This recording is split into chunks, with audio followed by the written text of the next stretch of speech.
The moment I saw my name tag at my son's wedding reception, I knew exactly what Vanessa Sterling Williams thought of me. Dorothy Williams. The charity case. Her wealthy family erupted in laughter as I stared at those cruel words written in her perfect calligraphy. I smiled politely, placed the tag on my navy blue dress that suddenly felt shabby next to their designer gowns, and quietly excused myself to make one phone call. By morning, they'd discover what real charity looks like. If you're watching this, subscribe and let me know where you're watching from. Let me tell you how we got here, because this story starts 6 months before that humiliating Saturday evening in June. My son Michael had fallen head over heels for Vanessa Sterling, a beautiful 29-year-old from old Connecticut money. The kind of money that builds wings on museums and names libraries after dead relatives. When Michael first brought her home, I could see the disdain in her perfectly sculpted features as she surveyed my modest living room with its worn furniture and family photos in drugstore frames. "How quaint," she'd said, her voice dripping with false sweetness. "It's so refreshing to see someone who isn't obsessed with material things." Even then, I bit my tongue. My boy was happy, and at 42, he deserved love. If only he could have seen past her beauty to the coldness underneath. But love, as I've learned in my 68 years, makes fools of the wisest men. The engagement party was my first real taste of what I was up against. Held at the Sterling family estate in Greenwich, it was a showcase of wealth that made my head spin. Crystal chandeliers hung from ceilings painted by artists whose names I recognized from museum placards. The guest list read like a social register, filled with people whose conversations centered on yacht clubs and charity galas I'd never be invited to attend.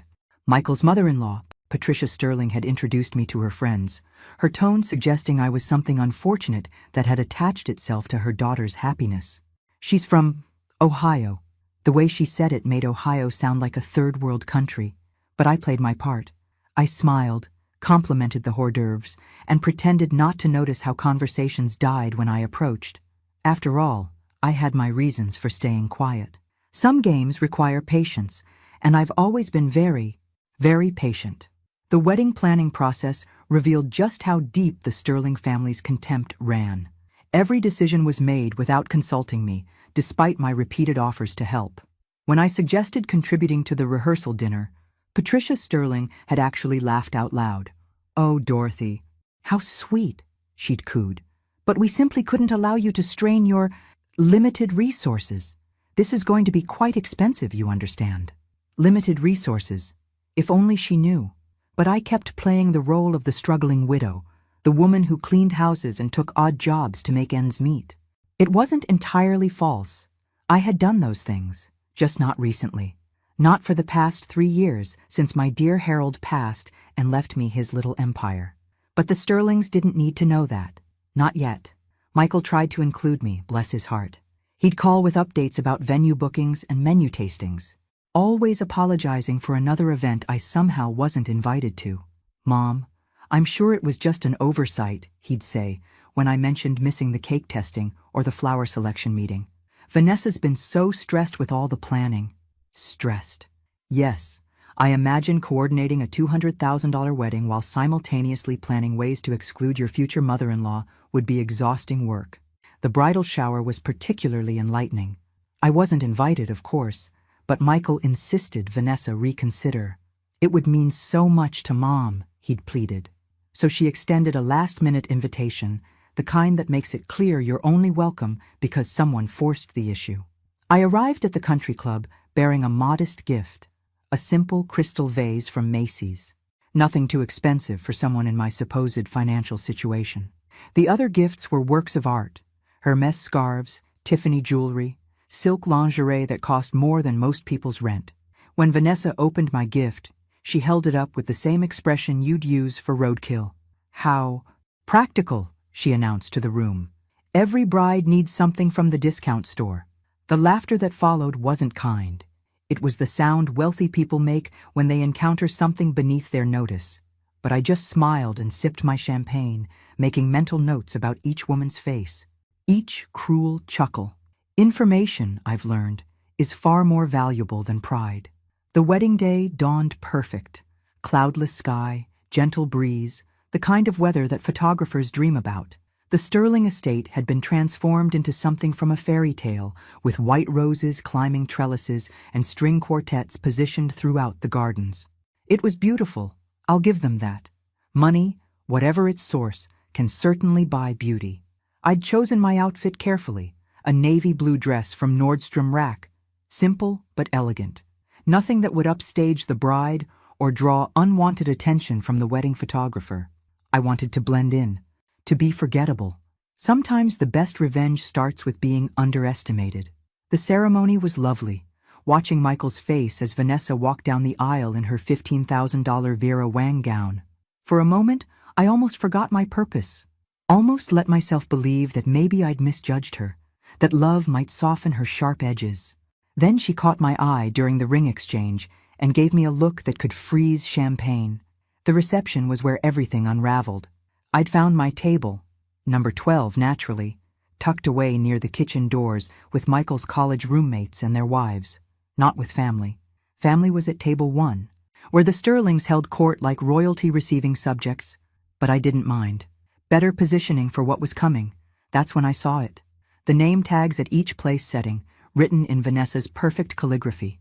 Most were simple: Patricia Sterling, James Sterling, Michael Williams. But mine read, Dorothy Williams, the charity case. The breath caught in my throat. Not from hurt. I'd expected cruelty. From the sheer audacity of it. She'd actually put it in writing, this woman who would soon discover that charity is a two-way street. Oh my goodness, Patricia Sterling gasped as she noticed my tag, her hand flying to her throat in mock horror. Vanessa. Darling, surely this is some kind of mistake. But Vanessa's smile was razor sharp. No mistake at all. I thought honesty was important in family relationships. Her eyes met mine across the table. Don't you agree, Dorothy? After all, we wouldn't want anyone to get ideas above their station. The laughter started with Richard Sterling, a booming sound that encouraged others to join in. Soon half the table was chuckling at the clever wordplay, at the delicious cruelty of publicly humiliating the groom's mother at her own son's wedding. I stood up slowly, placed the name tag carefully on my purse, and smiled. You're absolutely right, Vanessa. Honesty is very important in family relationships. I think it's time for some honesty all around. Then I walked away. I found a quiet corner in the Sterling Estate's library, surrounded by leather-bound books that probably cost more per volume than most people's car payments. The irony wasn't lost on me. Making the call that would change everything while surrounded by the symbols of their supposed superiority. My fingers didn't shake as I dialed. They should have, considering what I was about to set in motion. But I've never been one for dramatics. Just cold, calculated action when the situation demands it. Robert, it's Dorothy. I know it's Saturday evening, but I need you to execute the Sterling portfolio adjustments we discussed. All of them, tonight. Robert Hayes has been my attorney for 15 years, since before Harold died and left me his business empire. He's also one of the few people who knows exactly how much that empire is worth. When he cleared his throat on the other end of the line, I could hear the concern in his voice. Dorothy, are you certain? Once we pull those investments, there's no going back. The ripple effects will be significant. I'm very certain. And Robert, activate the accelerated payment clauses on the Sterling Holdings loans. All of them. A long pause. That will trigger immediate default proceedings. Richard Sterling won't have 72 hours to respond. 48 hours should be sufficient. I watched through the library window as wedding guests mingled on the terrace, champagne glasses catching the evening light like tiny suns. After all, we wouldn't want to be unreasonable. And if they try to negotiate? I thought about Vanessa's name tag, about the laughter, about 3 years of careful planning leading to this moment. Tell them the charity case sends her regards. After ending the call, I slipped back to the reception long enough to kiss Michael goodbye and congratulate the happy couple. Vanessa was radiant in her triumph, accepting compliments on her honesty with false modesty that made my teeth ache. She had no idea she'd just triggered her own financial apocalypse. Leaving so early? She asked as I approached the head table. But we haven't even cut the cake yet. I'm sure you'll manage without me, I replied sweetly. After all, you're so good at making do with less. Her laugh tinkled like breaking glass. Oh, Dorothy, you're so funny. I do hope we can maintain this understanding between us. Understanding. Yes, we definitely had an understanding now. She understood that she could humiliate me publicly and face no consequences. I understood exactly who she was beneath the beautiful surface. What she didn't understand yet was who I was beneath mine. The next morning, I sat on my small apartment balcony with coffee and waited. By my calculations, Richard Sterling would receive the first notification around 8 a.m. The banks didn't waste time when billions were at stake, even on Sundays. People always assume that money talks, but in my experience, it whispers. The real power lies in knowing which whispers to listen to and which ones to ignore. Harold taught me that during our 35 years of marriage, as he built his investment company from a one-room office into a financial empire that touched every major market on the East Coast. When he died 3 years ago, everyone expected me to sell. A widow in her 60s, they assumed, would want to simplify her life, maybe buy a nice condo in Florida and live off the interest. They didn't expect me to step into Harold's shoes and discover I had a natural talent for seeing the weak spots in other people's financial armor. The Sterling family had been particularly easy to research. Old money, they called themselves. But like many old money families, their wealth was more reputation than reality. The family business, Sterling Holdings, survived on leveraged investments and carefully managed debt. Remove the right pieces from their financial Jenga tower, and the whole structure would collapse. What made it delicious was how easy they'd made it. Richard Sterling worked for Meridian Financial, one of the companies in my portfolio. He had no idea that the little old lady his daughter-in-law loved to mock actually controlled his paycheck. Patricia Sterling's charity boards all depended on grants from the Williams Foundation. Harold's final gift to me, disguised under a name so common they'd never made the connection. Even their house, that magnificent estate where they'd held the wedding, was mortgaged through Sterling Holdings' credit line. A credit line that, as of 8 a.m. this morning, would be in default. My phone buzzed at 8:17 a.m. Michael. Mom? I just got the strangest call from Vanessa. She's crying about some kind of financial emergency. Her dad got calls from lawyers this morning, something about investments and loan defaults.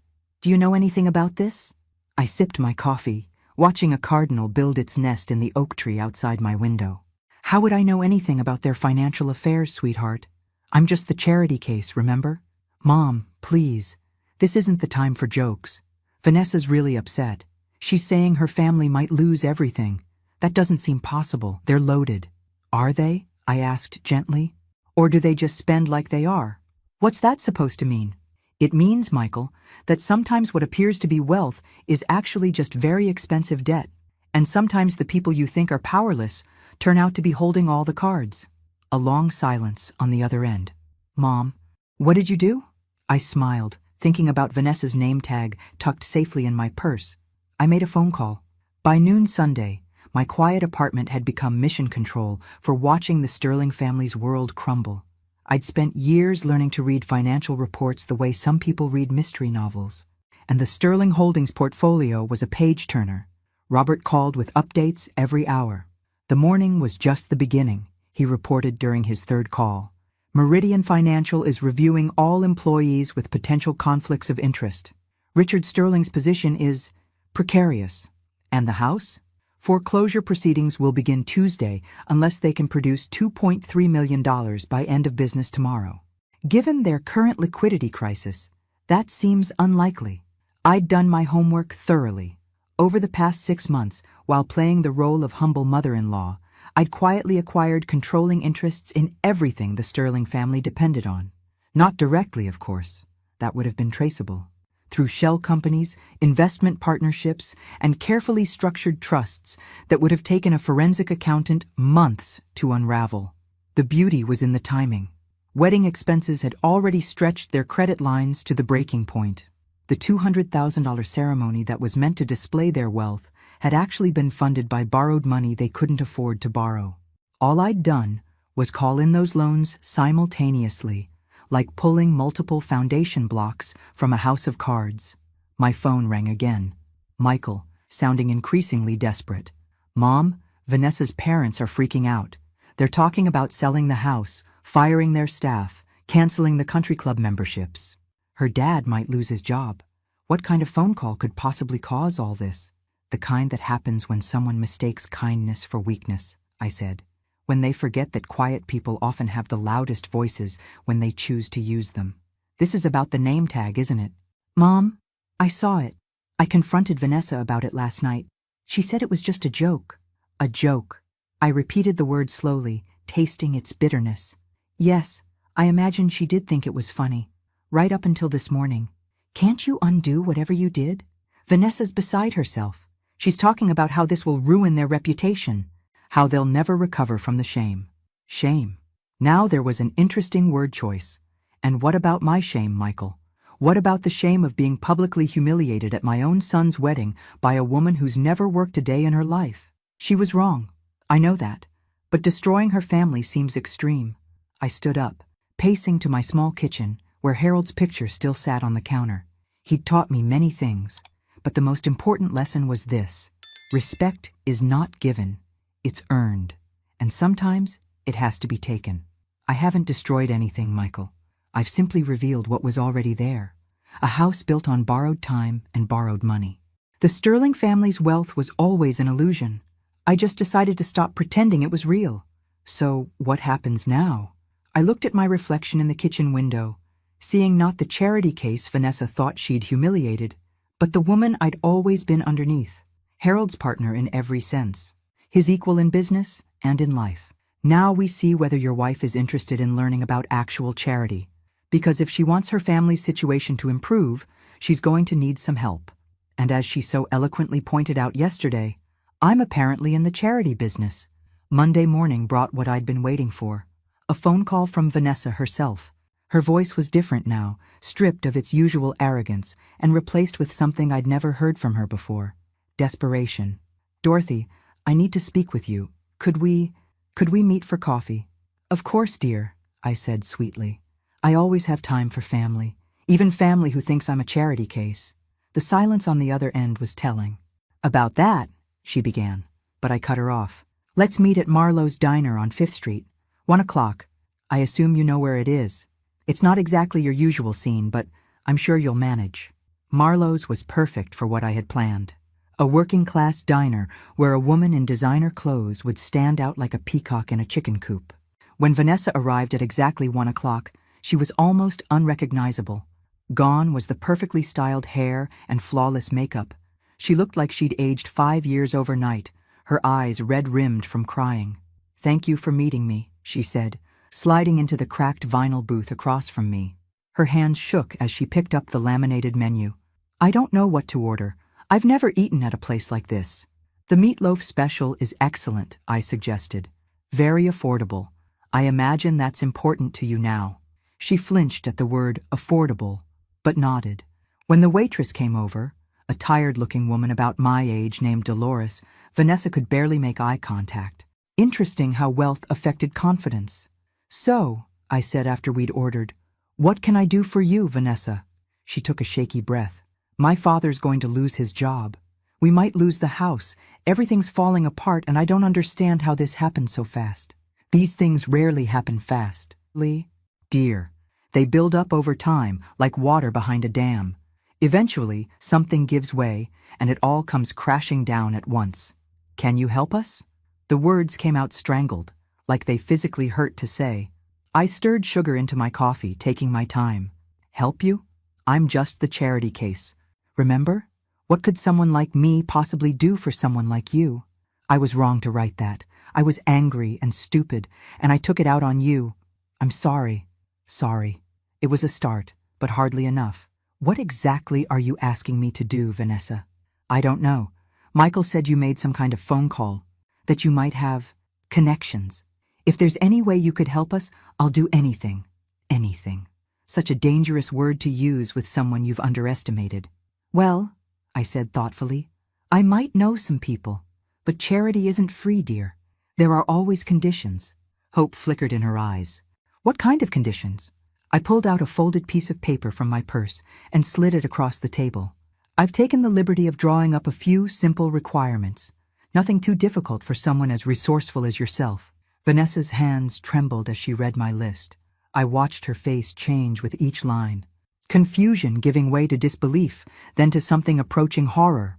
You want me to work as a cleaning lady? For 6 months? Not just any cleaning lady, I corrected.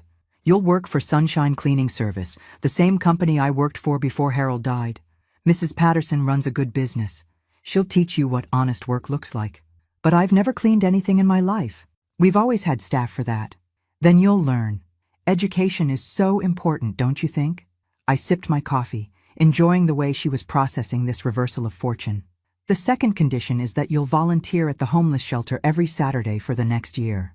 Serving meals, cleaning toilets, whatever they need. A homeless shelter?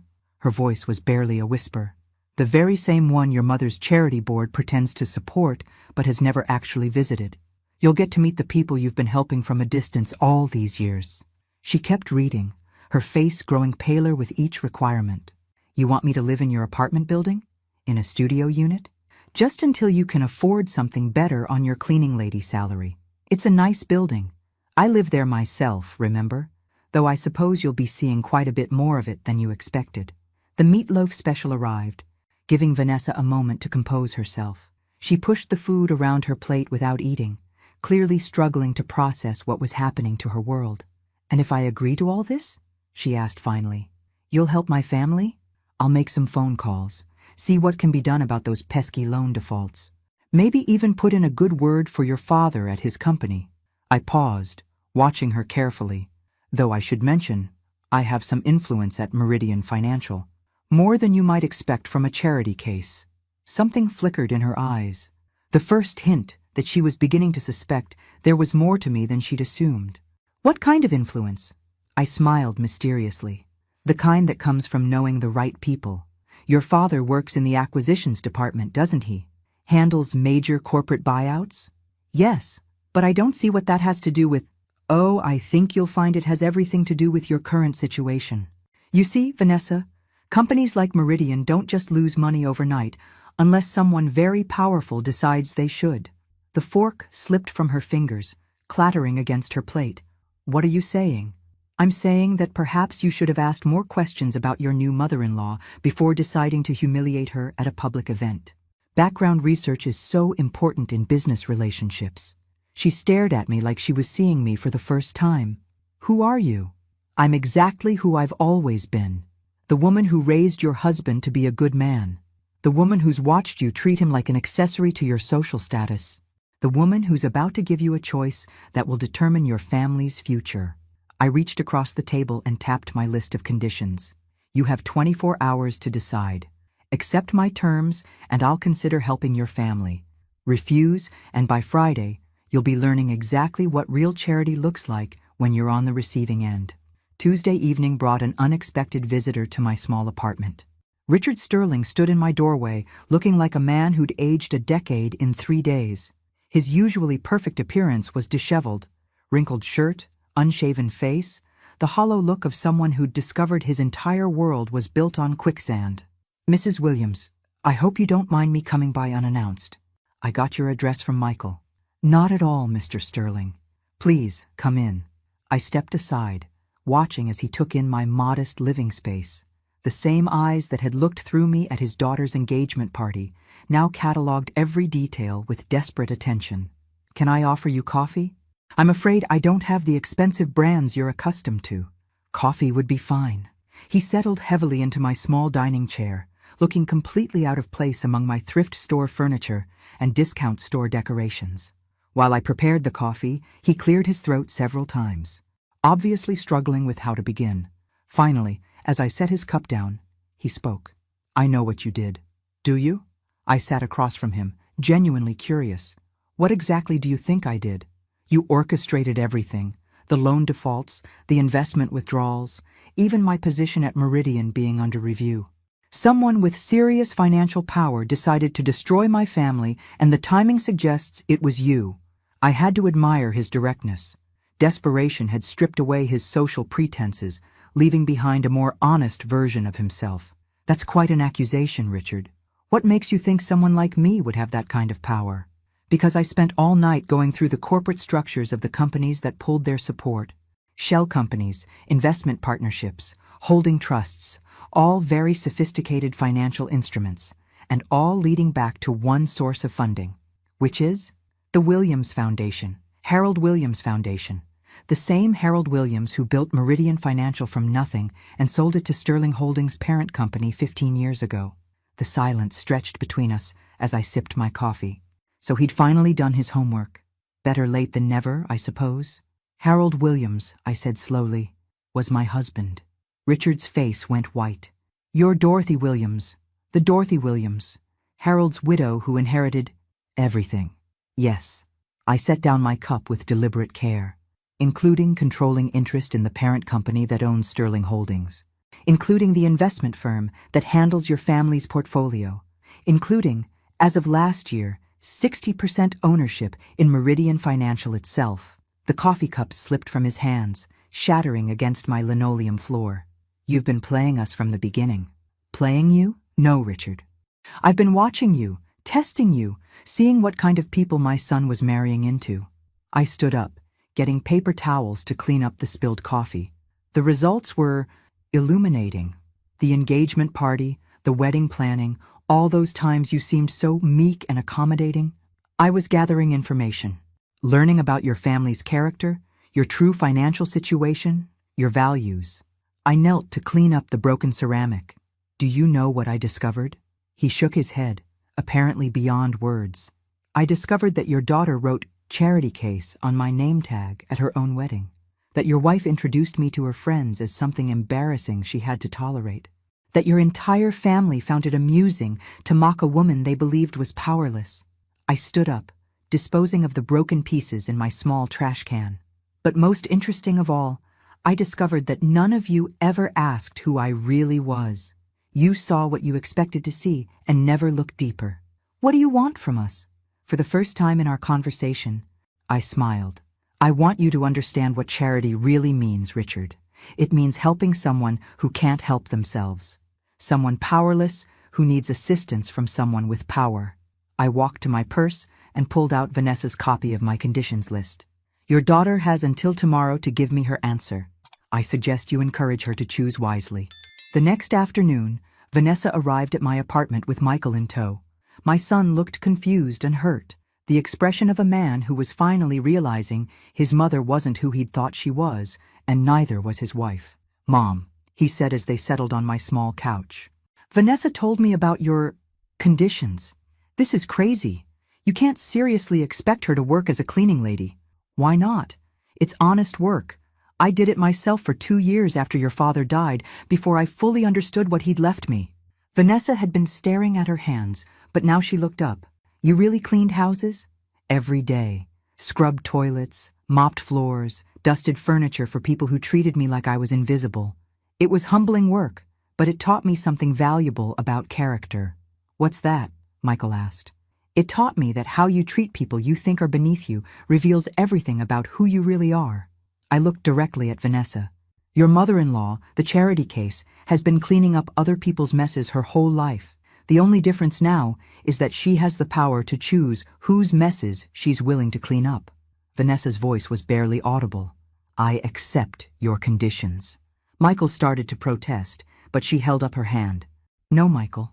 She's right. I've been terrible to your mother, and I need to make it right. If working as a cleaning lady and volunteering at a homeless shelter is what it takes, then that's what I'll do. And the apartment? I asked. Leaving your comfortable life to see how the other half lives? I'll do it all. Tears were streaming down her face now. I was wrong about everything. I thought money made me better than other people, but I was just hiding behind my parents' wealth. When it was gone, I realized I don't know how to do anything useful. I studied her face, looking for signs of deception, but saw only genuine remorse and fear. This isn't a punishment. Vanessa, it's an education. You're going to learn skills that money can't buy: empathy, humility, the satisfaction of honest work. And you'll really help my family if I do this? I'll do more than help them. I'll restore everything they've lost and more. Your father will keep his job at Meridian. In fact, he'll receive a promotion. Your parents' house will be saved. The family reputation will be rebuilt stronger than before. Michael looked stunned. How can you promise all that? I walked to my small desk and pulled out a folder I'd been saving for this moment. Because I own the companies involved. All of them. Your mother-in-law isn't just wealthy, Michael. She's one of the most powerful women in American finance. Harold built an empire, and when he died, he left it all to me. I spread the documents across my coffee table. Corporate ownership papers, bank statements, investment portfolios.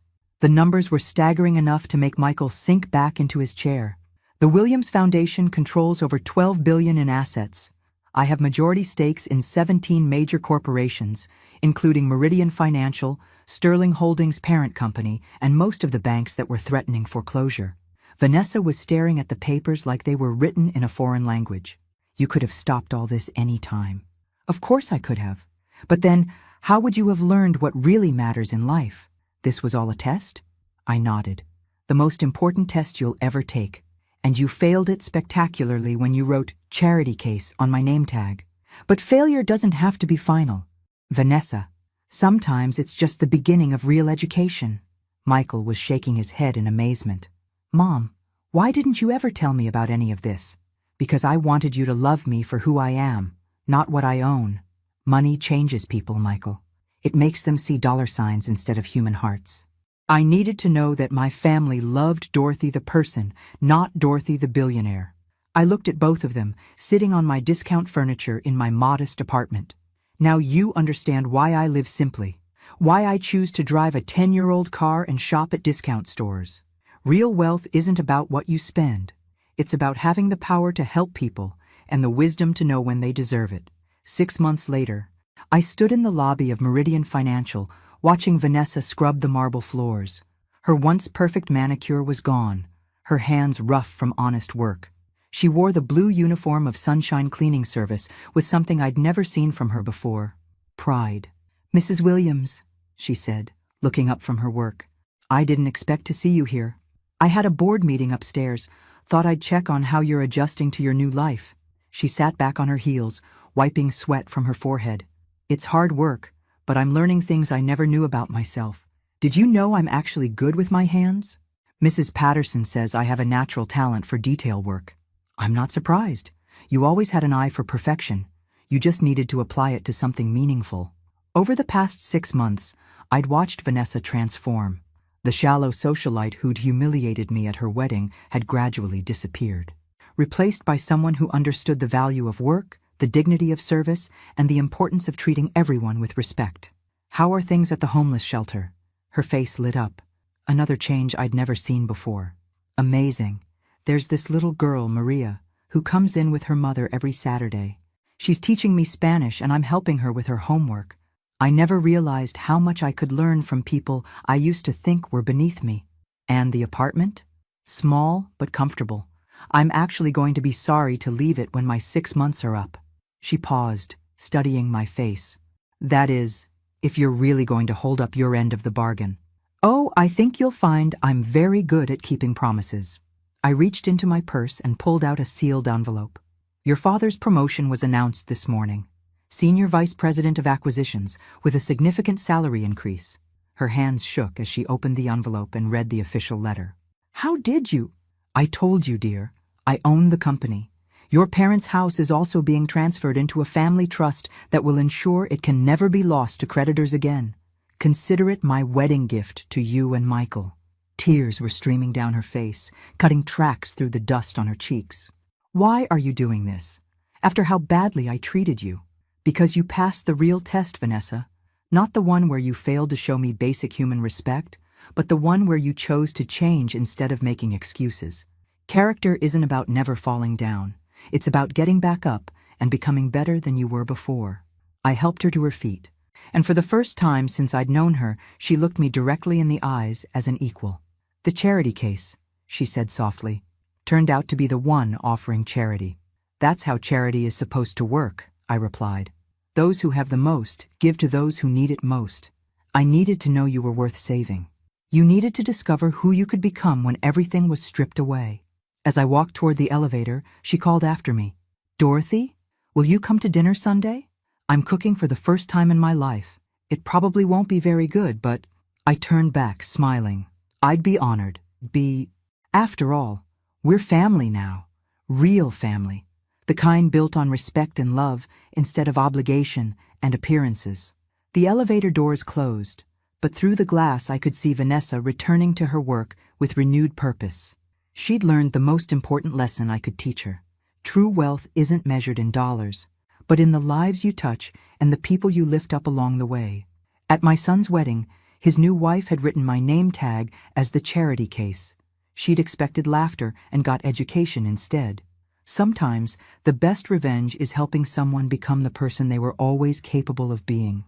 And sometimes, the greatest charity we can offer is the chance to discover our own capacity for grace. Thanks for listening. Don't forget to subscribe and feel free to share your story in the comments. Your voice matters.